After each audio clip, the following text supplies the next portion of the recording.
Bismillahirrahmanirrahim. Assalamualaikum warahmatullahi wabarakatuh. Oke teman-teman semuanya, berjumpa lagi dengan saya, dimana dalam video kali ini saya akan menjelaskan berkaitan dengan perkuliahan kita, yaitu mata kuliah pengantar pendidikan.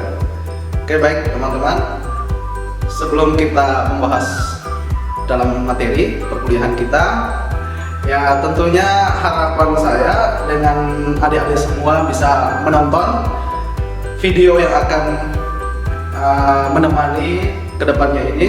Setelah itu dapat memahami, sehingga dengan memahami materi tersebut dapat menjawab pertanyaan-pertanyaan nanti di akhir perkuliahan kita.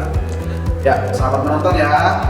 Semoga kita diberkahi dan ilmu yang kita dapatkan itu dapat bermanfaat untuk kita dan bermanfaat untuk orang. Halo teman-teman semua, berjumpa lagi dengan saya. Baik, pada kesempatan kali ini, Pak, perkenalkan, jadi kita bertemu kembali dalam perkuliahan pada mata kuliah pengantar pendidikan. Di sini yang berlaku sebagai dosen adalah Sahlan MPD. Baik, itu cukup singkat pengenalannya. Berharap semoga teman-teman semua, adik-adik semua dalam kondisi sehat ya, dan harus tetap semangat dalam belajar di semester ini. Oke baik teman-teman semua, mari kita mulai dengan pelajaran kita di sini, yaitu topik yang akan kita bahas dalam pertemuan kali ini adalah hubungan manusia dan pendidikan. Assalamualaikum warahmatullahi wabarakatuh. Ya teman-teman semua, jadi sebelum kita masuk ke materi pembahasan berkaitan dengan hubungan manusia dan pendidikan, nah di sini coba tampilkan sub CPMK. Jadi sub CPMK ini maksudnya setelah kita mengikuti perkuliahan ini, apa yang didapat oleh mahasiswa, oleh teman-teman semua. Nah, jadi harapannya Pak sangat besar bahwasanya setelah mengikuti pembelajaran ini, ya, mahasiswa itu mampu memahami hubungan manusia dan pendidikan. Jadi ini menurut Pak ya sangat bagus ya, dalam mata kuliah pengantar pendidikan ini kita akan membahas berkaitan dengan hubungan manusia dan pendidikan. Sebelum kita masuk ke pembelajaran berkaitan dengan hubungan manusia dan pendidikan, di sini Pak coba tampilkan ada tulisan di sini, coba teman-teman semua membaca ya. Ini ada manusia diciptakan oleh Allah bukan tanpa tujuan. Ini berkaitan dengan apa yang akan kita bahas nanti dalam materi. Sehingga Pak tampilkan di sini. Jadi kita sebagai manusia itu diciptakan oleh Allah itu bukan tanpa tujuan. Jangan sampai dengan hari ini kita sebagai manusia tidak tahu tujuan kita diciptakan oleh Allah itu, oleh Tuhan itu untuk apa sih sebenarnya. Nah, di sini Pak coba kutip dari Al-Qur'an Al-Mu'min, surah Al-Mu'min ayat 115. Ya mohon izin ya teman-teman yang Katolik, ini kebetulan Pak kutip dari kitab suci Al-Qur'an, kitab suci agama Islam. Di sini ada surah Al-Mu'min ayat 115 itu. Di sini dijelaskan bahwasanya, maka apakah kamu mengira bahwa kami menciptakan kamu main-main tanpa ada maksud, dan bahwa kamu tidak akan dikembalikan kepada kami? Nah, ini pertanyaan dari Allah menanyakan dalam surah Al-Mu'min 115 ini. Allah menyebutkan bahwasanya bertanya kepada kita, apakah kalian ciptaanku ini tidak mengira bahwa kamu itu diciptakan dengan sungguh-sungguh. Jadi tidak main-main diciptakan. Allah menciptakan kita manusia itu dengan sungguh-sungguh. Maka dengan kesungguhan ini tentunya punya maksud dan tujuannya. Kalau hanya main-main, ya buat apa? Ya Allah itu menciptakan kita dengan sungguh-sungguh. Tentunya dengan kesungguhan itu, kita pun hidup di dunia ini pun harus sungguh-sungguh. Karena di kalimat akhirnya kita semua ini akan dikembalikan kepada kita, akan mempertanggungjawabkan semua yang kita lakukan selama kita hidup di dunia ini. Nah, ini kalimat yang sangat menarik ya menurut Pak. Semoga dalam mengawali perkuliahan kita ini, kita mampu mengintrospeksi diri kembali pada diri. Tanyakan kepada diri kita, bahwasanya saya ini diciptakan oleh Allah sama Tuhan itu tidak main-main, sehingga tujuan saya ini hidup untuk apa? Apakah hanya sekedar makan, minum, tidur? Apakah sebatas hanya pura-pura, foya-foya, nongkrong bareng teman, ngopi bareng teman, datang ke kampus pulang, gak ada tujuan yang jelas? Maka itu introspeksi kembali lagi kepada diri kita masing-masing. Oke, baik teman-teman semua, adik-adik mahasiswa, lanjut ya. Kita masuk ke pembahasan berkaitan dengan hakikat manusia. Oke. Jadi dalam membahas hakikat manusia ini, kebetulan Pak coba sedikit, karena kalau berbicara tentang manusia, Pak di sini sedikit mengambil dari Al-Quran. Al-Quran dan hadis itu menjelaskan apa sih tentang manusia itu. Manusia itu sebenarnya diciptakan untuk apa sih sama Allah? Nah, manusia itu diciptakan Allah dari intisari tanah yang dijadikan nutfah yang tersimpan dalam tempat yang kokoh. Nutfah itu dijadikan darah beku. Setelah menjadi darah beku, maka jadilah mudghah, dijadikan tulang. Setelah jadi mudghah, dijadikan tulang. Nah, tulang itu dibalut dengan daging sehingga menjadi makhluk lain yang dimaksud di sini ya. Setelah dibalut dengan daging tulang tadi, maka terbentuklah jasad manusia. Sehingga dalam hadis juga didukung oleh hadis Bukhari Muslim mengartikulasikan bahwa ternyata ruh itu dihembuskan Allah Subhanahu wa taala itu dalam janin, di dalam kandungan seorang ibu mengandung 9 bulan 10 hari itu. Maka setelah mengalami perkembangan 40 hari nutfah, jadi 40 hari usia kandungan itu ditiupkan ruh. Nah, 40 hari darah beku dan 40 hari lagi menjadi mudghah, menjadi daging, menjadi manusia. Oh ya, kalau di biologi ya kita sudah belajar itu ada proses penciptaan, proses reproduksi dari perhubungan antara laki-laki dan perempuan. Setelah itu membentuklah ada sperma itu membentuk menjadi embrio, daging. Nah, dari situ kita sudah belajar. Ternyata sebelum kita tahu ilmu pengetahuan berkaitan dengan itu, proses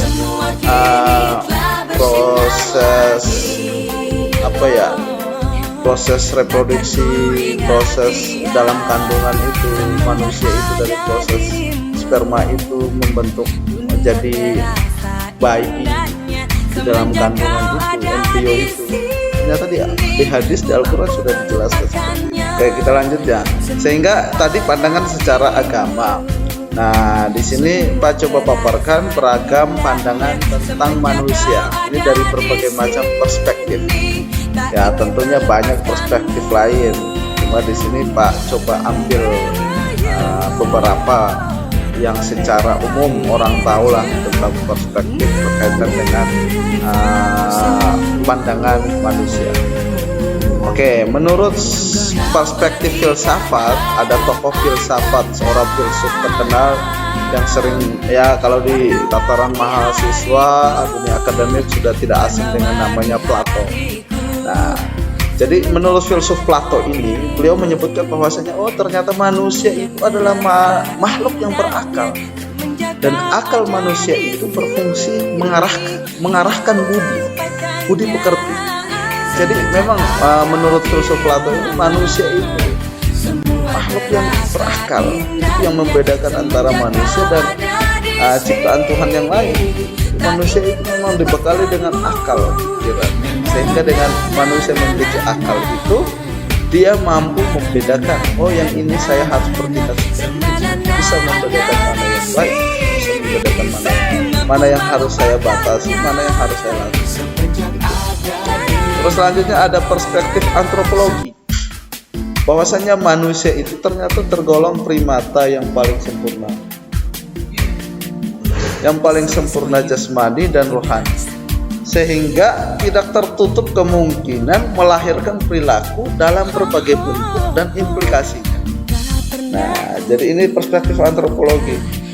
Jadi, oh ternyata manusia itu adalah makhluk paling sempurna jasmaninya dan rohaninya, sehingga karena dia sempurna memiliki semua yang dimiliki selain manusia, jadi dia komplit lah manusia ini, sehingga pasti melahirkan perilaku dalam berbagai bentuk dan implikasinya, sehingga kita acap kali sering melihat manusia dengan berbagai macam perilaku, ya ada mampu menemukan teknologi baru, ya, karena memang manusia menurut perspektif antropologi yang makhluk yang paling sempurna jasmani dan rohaninya.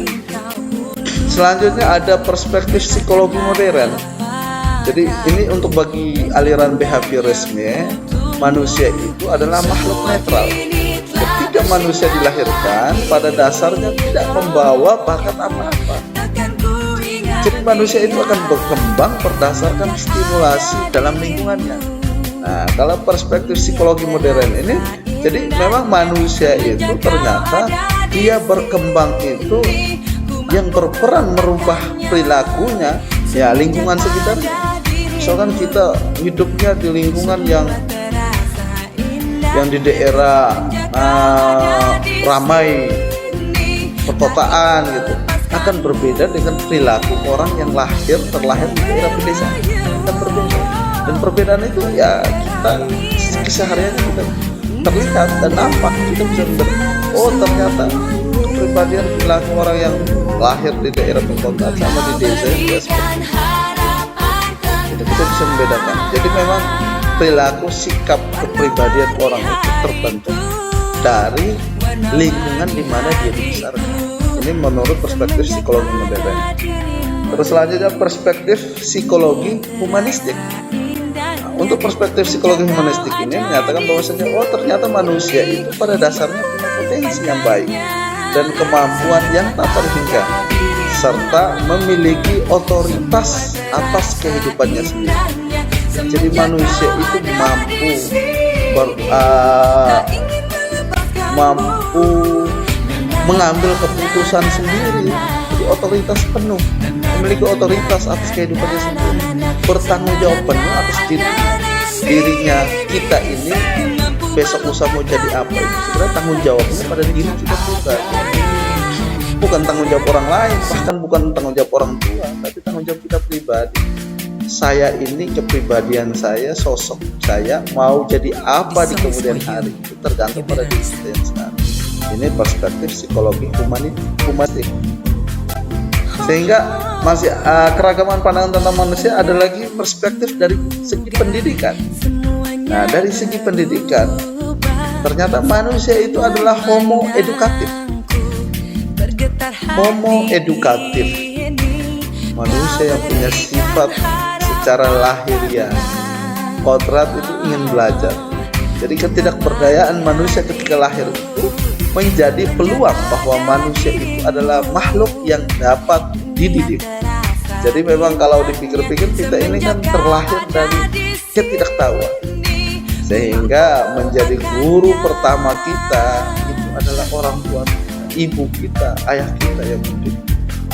Sehingga awalnya dari tidak tahu berbicara, tidak bisa melangkah berjalan sendiri, perlahan-lahan diajarkan oleh orang tua kita, dan seiring berjalannya waktu kita mampu berbicara, mampu berjalan, dan bahkan mampu berlari. Nah, Ini dari segi perspektif pendidikan. Selanjutnya dari perspektif sosiologi. Ternyata manusia itu adalah homo sesio, yaitu makhluk yang bermasyarakat. Nah, bayangkan saja kalau kita hidupnya di suatu tempat hutan belantara sendirian tanpa ada orang lain. Bayangkan seperti apa. Mungkin teman-teman sekalian, adik-adik sekalian pernah menonton Tarzan. Ya begitulah kalau memang manusia berada di lingkungan hutan.